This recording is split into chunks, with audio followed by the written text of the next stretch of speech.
All right, this is the bike check for my Talaria Sting R MX4.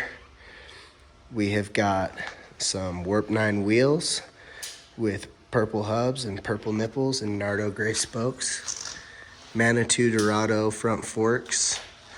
Got the Nano, the KO Moto Nano controller.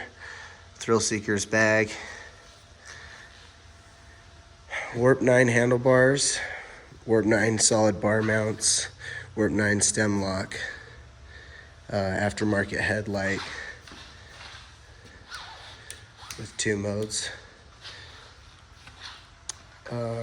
purple grips, Thrill Seeker seat cover, bypass battery, Von Cat 10.5 rear shock,